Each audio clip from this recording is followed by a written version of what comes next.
Magandang araw mga bata! Ang kwento natin ngayon ay tungkol sa isang lalaking biniyayaan ng isang mahiwagang puno. Isinalin, iginuhit at ikinuwento ni Jovelyn Estino Bumusaw ng Tabuk City Division. Si Pablo at ang puno. Isang araw, pumunta si Pablo sa gubat upang mangahoy. Nakita niya ang isang kahoy na tamang-tama para sa kanyang bahay. Akmang puputulin sana niya ito'y bigla itong magsalita. Huwag mo akong putulin. Wika ng puno. Nagulat at natakot si Pablo sa kanyang narinig. Bibigyan kita ng isang kaldero at sandok. Dugtong ng puno. Aanhin ko naman ang kaldero at sandok. Sagot ni Pablo. Sa tuwing sasandok ka sa kaldero, kanin ang unang lalabas. Kapag sinandok mo ulit ito, ulam naman ang kasunod. Sabi ng puno. Tuwang-tuwang umuwi si Pablo. Hindi niya napansin si Berto na nakamasid sa kanya. Sa daan, agad na sinalubong ni Berto si Pablo at inanyayahan itong makipag-inuman sa kanya. Nang malasing si Pablo, agad na pinalitan ni Berto ang kaldero at sandok. Nagising si Pablo at agad na umuwi para ikwento ang tungkol sa mahiwagang sandok at kaldero. Sinubukan ni Pablo ang sinabi ng puno ngunit wala siyang nasandok na kanin o ulam. Binalikan ni Pablo ang puno kinaumagahan. Akmang puputulin na sana ni Pablo ang puno nang nagsalita uli ito. Parang mawa mo na. Huwag mo putulin. Wika ng puno.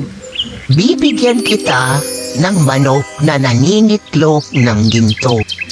Nag-isip si Pablo kung totoo ang sinasabi ng puno. Paano ako maniniwala sa'yo?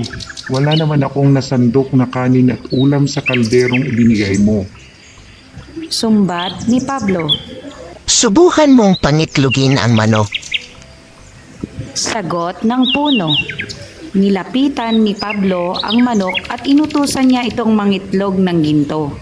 Agad nangitlog ang manok ng isang ginto. Namangha si Pablo at dali-daling umuwi para ipakita sa kanyang ina ang manok.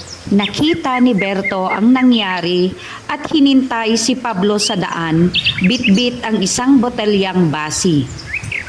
Pagdaan ni Pablo, inimbitahan niya itong makipag-inumang muli. Nang mahimasmasan si Pablo, wala na si Berto. Umuwi si Pablo sa kanilang bahay, dala-dala ang manok na ipinalit ni Berto. Inutusan ni Pablo ang manok na mangitlog ng ginto pero tae ang lumabas. Galit na galit si Pablo sa puno. Pinuntahan niya ito para putulin na. Ano bang nagawa ko at gusto mo pa rin akong putulin? Lahat naman ng mga ibinigay mo ay hindi totoo. May pinupuntahan ka ba bago umuwi sa inyong tahanan? Tanong ng puno. Oo, lagi akong inaanyayahan ni Berto na uminom. Sagot ni Pablo. Pinapalitan ni Berto na binibigay ko sa'yo. Bibigyan kita ng patpat na kapag kinuha ni Berto, hindi ito titigil sa pamamalo nito. Paliwanag ng puno. Nang makarating si Pablo sa bayan, tinawag siya ni Berto para makipag-inumang muli. Nagpanggap si Pablo na nakatulog at nang kunin ni Berto ang patpat, agad itong pinalo-palo si Berto. Hindi ito tumigil. Kaya, nagtapat si Berto kay Pablo na pinapalitan niya lahat ng mga ibinigay ng puno.